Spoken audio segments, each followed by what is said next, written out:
vou só fazer aqui só uma recapitulação. A gente começou esse capítulo, né, que é a eletricidade globular e a vida. Então ele está mostrando agora, na transição da dimensão energia para a dimensão consciência, né, a gente viu que tem uma dimensão matéria, depois tem a dimensão energia e a dimensão consciência. Ele está mostrando a primeira estrutura biológica, que ele vai chamar aqui de raio globular, ou de eletricidade globular. Então ele está tratando bem essa parte, onde essa estrutura inicial, ele tem todas as características biológicas que depois vão surgir no processo evolutivo,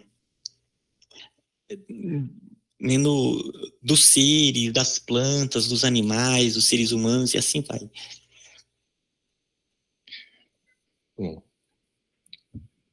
vimos como a energia elétrica, isso é, a onda dinâmica mais degradada, constrói ao penetrar no edifício atômico, o sistema vorticoso. Não se confunda esse processo com a normal introdução de energia não degradada nos sistemas atômicos já constituídos, que assistis em qualquer transmissão dinâmica, raios solares, etc. Assim, deixa eu só fazer só um comentário nessa parte aqui. Quando ele vai mostrando aquela energia, né, que vai se degradando, que é as várias formas de energia, né, que tem raio-x, a luz visível, infravermelho, micro-ondas, ondas de rádio. E aí ele fala que à medida que ela vai se degradando, ela vai ficando cada vez mais lenta, tem um momento que ela adentra na matéria e se torna ali uma estrutura que é um sistema vorticoso, onde é a passagem para a nova dimensão. Só que essa adentrada dessa energia nos átomos acontece o tempo todo, né? Então a luz está sendo absorvida pelos átomos, o infravermelho, né, está sendo absorvido ali em sólidos, em várias estruturas, é o que gera o calor. Então isso está acontecendo o tempo todo, mas ele está falando que é uma determinada, aquela que já está bem degradada, que é ela que vai fazer essa transição para o sistema vorticoso, sabe?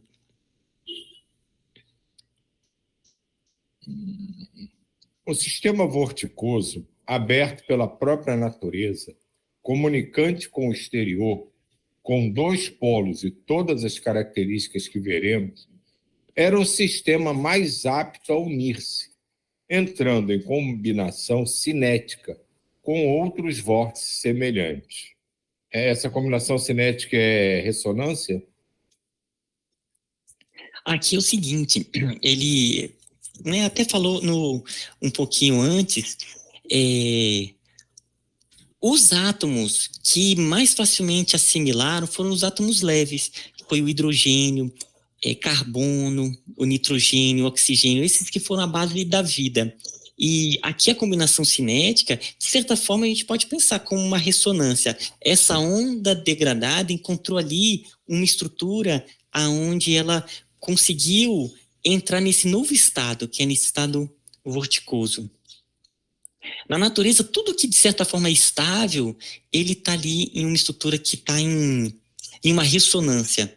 Ela está em um equilíbrio, mas o ponto aqui principal é esse unir-se, esses átomos leves que receberam essas ondas degradadas. O equilíbrio estabilizou-se gradualmente pelas próprias qualidades intrínsecas desse tipo de movimento, num sistema de vórtices comunicantes, e nasceu o primeiro organismo coletivo. Não ainda a célula, não ainda propriamente vida. Essa unidade de natureza ainda essencialmente dinâmica, organismo de força que se demora no limiar do novo mundo biológico, já contém todos os germes do iminente desenvolvimento. Então, esses vários vórtices são as pré-células, né, digamos assim, né?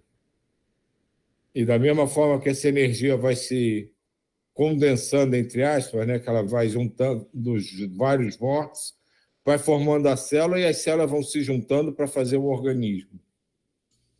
Sim. E a estrutura que conduz isso tudo, que é o princípio governante desse processo, é essa nova organização da energia, que são esses vórtices. E essa passagem, que é essa passagem da energia, do fóton, para uma estrutura que é esse vórtice, no momento que a ciência entrar, então isso aqui é uma hipótese, né? Então isso aqui a ciência ela não apresentou ainda algo desse tipo, mas, né, então supondo que isso se mostre realmente a ciência adentre nesse tipo de nessa forma de organização, se isso realmente se mostrar como algo que acontece, será uma revolução porque é um momento em que apresentem que a energia que estava se degradando, que os cientistas acham que é um momento em que o universo ele morre, fica frio, ele se transforma em vida. Então, imagina a virada de mesa. O cientista fala assim, opa, vai chegar um momento em que o universo vai ficar todo frio e morto. É o momento em que ele se reorganiza em vida. Então, é uma revolução completa, porque o caminho normal, o caminho evolutivo, que eles dizem que a entropia, que ele tende à desorganização, na verdade ele tende à vida. Imagina como é que vai ser. É uma completa ruptura mesmo de como que a ciência está estruturada, né? Tudo está tendendo à vida, à consciência, à evolução.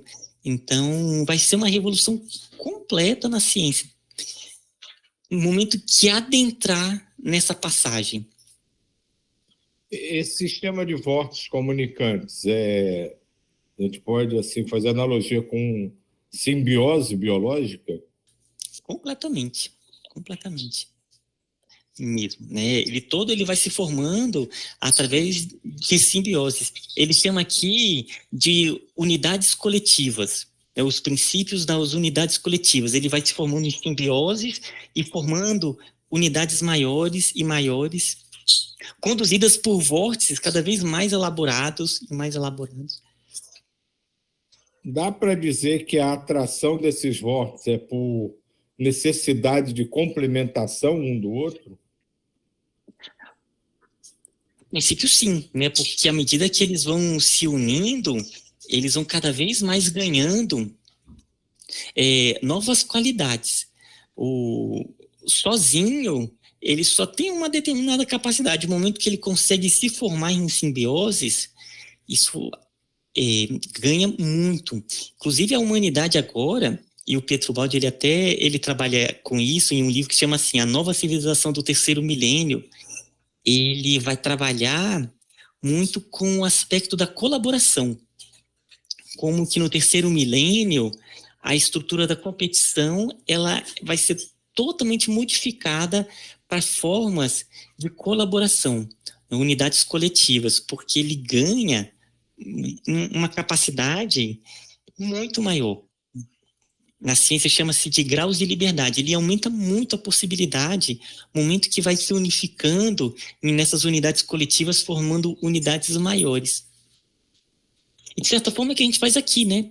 No momento que a gente se une com a espiritualidade, com o mundo maior, ele se torna cada vez mais princípios totalmente diferentes, propriedades totalmente diferentes. Uhum. Só mais um exemplo nesse ponto que você colocou, Silvio. A gente vê com a água. Se você for ver o hidrogênio, as propriedades do hidrogênio e as propriedades do oxigênio são totalmente diferentes da água. Totalmente diferentes, né? No momento que eles se unem formando a água, a molécula de água, H2O, são propriedades totalmente diferentes, né? Então é isso que vai acontecer. No momento que vai se ligando nesses processos de simbiose, as propriedades mudam completamente, ela se amplia.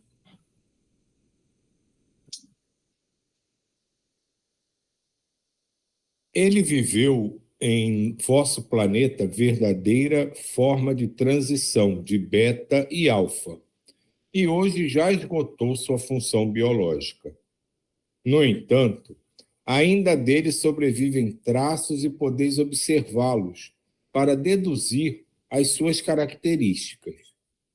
Isso porque a natureza não esquece, não anula jamais definitivamente suas formas. E a lembrança das tentativas ressurge, embora irregularmente. Silvio, ele está contando aqui que esse proto-organismo, ele não existe mais. A natureza, ela já se reorganizou em de uma forma que é um pouco mais elaborada, né? Então ele fala aí que mesmo que procure essa protoforma, ela já não tem mais, né? E ele até fala que, opa, mas ele tem aqui as lembranças, é como se fosse uma paleontologia energética de princípios orgânicos, energéticos, que a humanidade ainda não conhece, mas ela vai adentrar vendo esses caminhos de organizações energéticas, né, no futuro. Nessa ideia, a humanidade ela vai adentrar. Igual tem a paleontologia que vê as formas orgânicas ali da matéria, ele vai ver esses padrões energéticos que a humanidade se valeu, que a vida se valeu, né? Você me deu uma ideia aqui, né? Que se o espírito é por energia, né? Isso me fez uma analogia muito forte com a nossa própria evolução, né? Que a gente vai crescendo, né? Mas as nossas formas primitivas não são apagadas da nossa evolução. A gente continua sabendo que a gente já foi aquelas formas, né? E essas lembranças podem voltar. E aí me lembrou um pouco a nossa trajetória, né? Que a gente vence algumas dificuldades, aí às vezes deixa ser envolvido por elas de novo e dá uma escorregada, né? Alguma coisa assim semelhante a esse processo energético, né?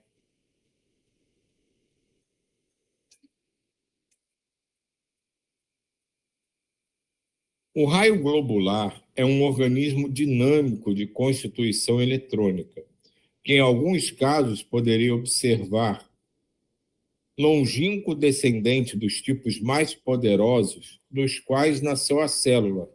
Hoje ele possui, naturalmente, um equilíbrio instável, transitório, uma persistência curta de vida e uma tendência a desfazer-se.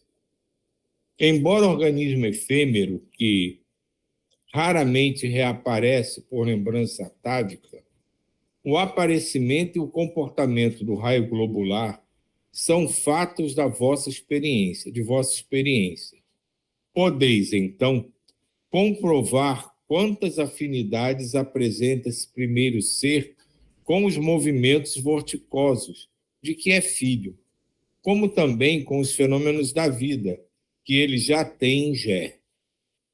Colocado entre esses dois fenômenos, que ele liga por continuidade, o raio globular naturalmente apresenta as mesmas características comuns a ambos, como vimos. Com esse novo termo, fechamos a cadeia que vai da eletricidade, última espécie dinâmica, onda degradada, ao vórtice eletrônico, que ela determina na matéria até o primeiro organismo de vórtice eletrônico, o sistema elétrico fechado do raio globular, e depois a célula, com a qual entramos na vida. Essa parte ela é bem interessante aqui no livro, porque é uma forma de conexão, né? Mas a gente começou lá dos padrões universais que a sua voz foi apresentando. Aí ele mostrou que existem muitas dimensões. Aí ele foi de toda a estrutura da matéria, que existe um caminho evolutivo até chegar naqueles átomos mais pesados. Aí dali ele passa para uma outra dimensão que é a energia, através da radioatividade. Aí tem o caminho evolutivo, até chegar naquelas ondas que são também mais pesadas e degradadas. Aí agora ele mostra que tem essa transição e agora ele vai começar uma nova forma. Igual na matéria tem o hidrogênio, na dimensão energia, ele coloca o princípio básico, a gravidade, aqui ele coloca esse raio globular, como sendo a primeira estrutura. E a partir daí vai surgir a célula e vai surgir a vida. Então, agora ele vai começar a tentar, ainda vai falar um pouco sobre essa parte, e aí ele vai entrar na questão dos vários princípios da vida. Então, o que o hidrogênio é para a matéria, a gravidade é para a energia, o raio globular seria na estrutura da vida. Essa sequência, nessa estrutura que ele descreve aqui, né, da energia, vai o vórtice, os vórtices vão formando outros vórtices, a gente pode dizer que é a indicação que ele dá, o princípio de vida, assim, do primeiro ser unicelular para seguir um caminho de evolução para a complexidade do ser humano, por exemplo? Sim, essa é a ideia.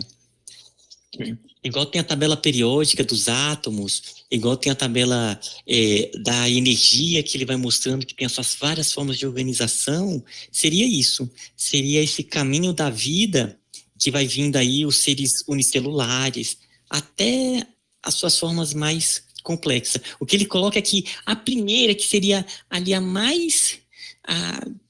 parte inicial, que atualmente ela é muito instável, seria esse raio globular.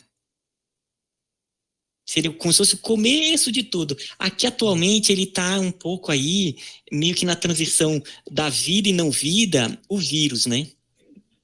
Ainda está bem ali na transição. Opa, Paulo Brito, diga aí, meu camarada. Não, então, é que eu saí do ônibus aqui, sentei aqui numa cadeirinha aqui na rua. É isso mesmo, eu ia falar do vírus. Porque o vírus, os biólogos não falam que ele não é ser vivo ainda, mas também não é ser mineral, é um ser em transição aí, né? E foi a primeira coisa, aí você falou em vírus aí, eu já estava para abrir e falar assim, e o vírus? Seria esse início desse raio globular aí, dessa ideia nova, que para mim é novidade também? É muito interessante, de se pensar mesmo.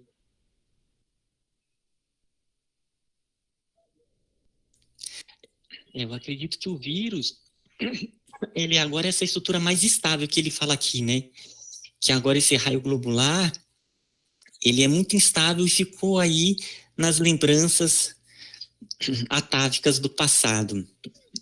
Que o caminho agora está um pouco diferente. Então, acho que agora talvez seja por aí. O vírus é uma estrutura ainda mais complexa do que seria o raio globular, né? O raio globular é o começo, aquela primeira unidade vorticosa do vórtice. Isso que eu ia falar. Tem vírus de uma complexidade incrível, que não seria, não sei se daria para a gente colocar exatamente na simplicidade desse início do raio globular. Ele já tem em si, apesar de ser um ser que ninguém sabe dizer exatamente o que é o vírus, né? É vírus e acabou. Tem certos vírus, a gente passou até agora por uma pandemia em que o vírus era altamente complexo na sua estrutura, nas suas formas de se apresentar e nos efeitos que ele causava. E isso tudo fica meio louco na cabeça da gente, né?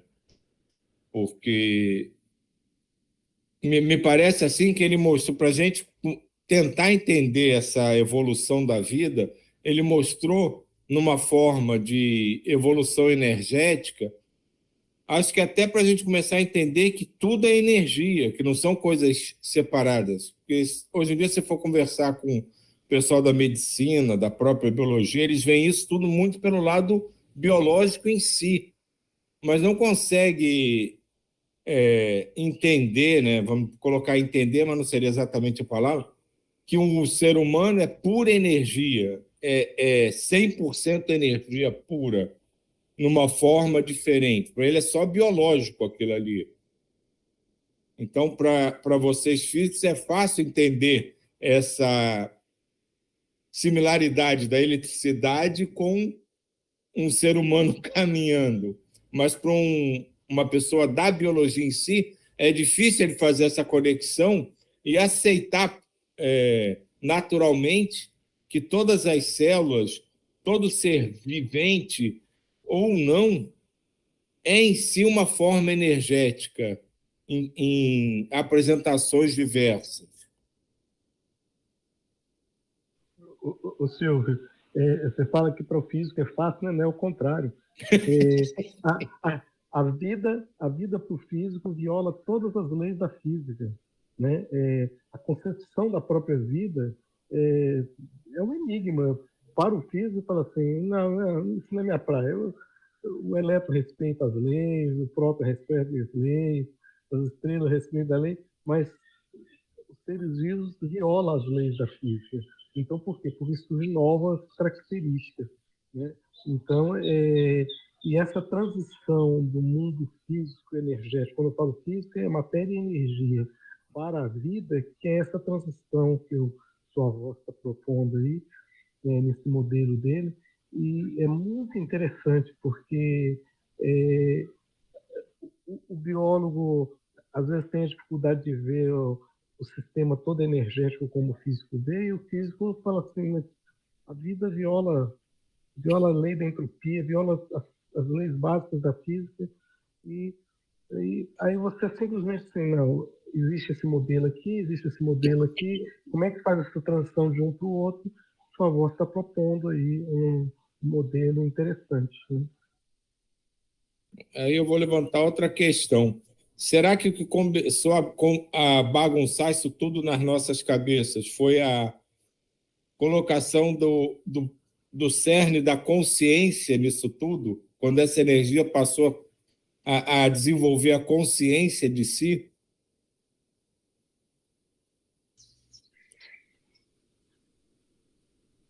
Pode falar. Vale, Paulo Brito, depois... Não, eu ia falar que é isso mesmo. Quando você começou a ter consciência da sua própria existência e você começar a questionar, né? Isso me lembra que a frase do Carl Sagan, né? Naquela série Cosmos, em que ele dizia que quando a gente está investigando o universo, é o universo investigando a si próprio, é o universo se autoconhecendo, né? Então, esse processo de que a gente faz a busca do autoconhecimento, quando eu estou estudando o universo que está fora de mim, eu estou ajudando o universo a se autoconhecer também. Mas seria uma estrutura extremamente, como diz aí, em agrupamentos que aparecem novas propriedades que a gente só vai conseguir conceber quando a gente tiver a percepção do coletivo. E, enquanto indivíduo, a gente não tem, né? Por isso que essa ideia do colaborativo, né, vai surgir novas propriedades, novas características, que nós não vamos falar assim, eu entendi isso, eu entendi aquilo, nós vamos falar nós, né? Nós somos isso, nós somos aquilo, né?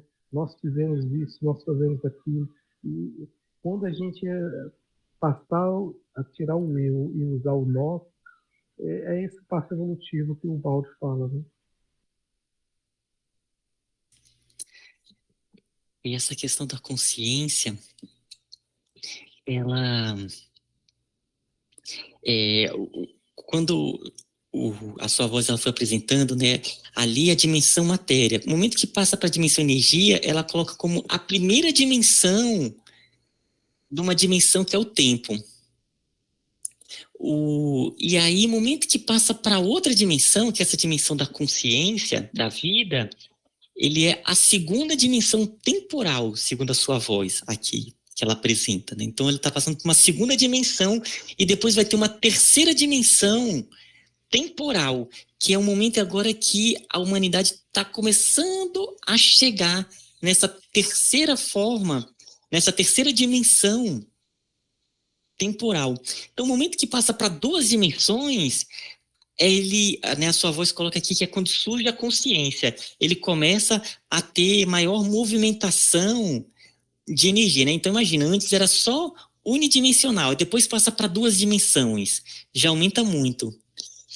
E quando nós passarmos para a terceira dimensão, que ele diz que surge o processo da intuição, uma visão volumétrica da natureza, né? Não é mais pela razão.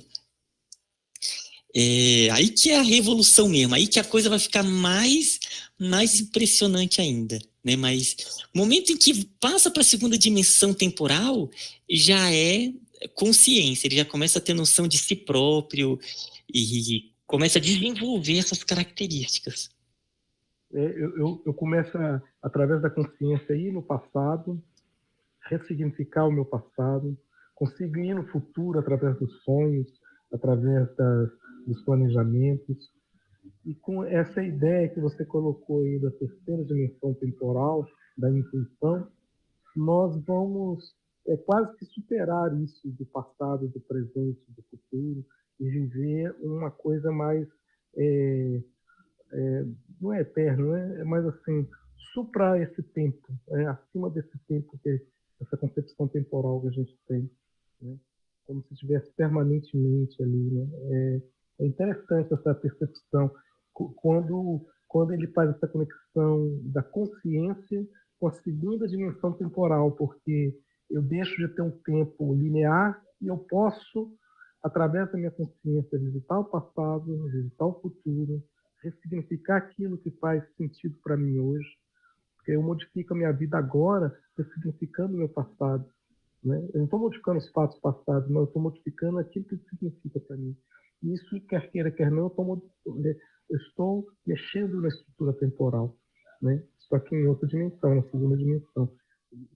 E indo para essa terceira dimensão, a gente vai fazer coisa do arco da velha, né? Grande José Alves, meu camarada. Eu queria tirar uma dúvida, que é a seguinte, de quem não conhece mesmo essa coisa da bidimensão, tridimensão, quinta dimensão, que se fala tanto, né? É especulação, mas a gente consegue viver, ou existem situações que a gente já está na terceira dimensão? Porque a gente fica muito nessa história da dualidade ainda, né? Tem uma coisa dessa dualidade, mas eu acho que em algumas circunstâncias, alguns ambientes, a gente já vive a terceira dimensão. Por exemplo, nesse espaço aqui, a gente não experimenta a terceira dimensão? Sim, aí o processo que aqui a sua voz está colocando, ele tem algumas diferenças só. A gente está vivendo a terceira dimensão espacial aqui, nós estamos vivendo a primeira dimensão temporal, né? Então, na relatividade que eles chamam, aí é o espaço-tempo, são 3 espaciais, uma temporal. Aí a sua voz fala que a nossa consciência, seriam 3 espaciais, uma temporal, e a sua voz diz que nós estamos numa quinta dimensão, que seria essa da consciência. E que nós estamos agora nos preparando para entrarmos numa sexta. Então, a gente vai tendo saltos, né, processos muito rápidos, intuitivos, nessa sexta dimensão. Seria mais ou menos isso. Seriam 3 espaciais e estamos galgando as 3 temporais ainda, sabe? Então, é como se nós estivéssemos na transição dessa temporal, da segunda para a terceira. Então, seria meio que da quinta para a sexta. Mais ou menos essa é a ideia da sua voz.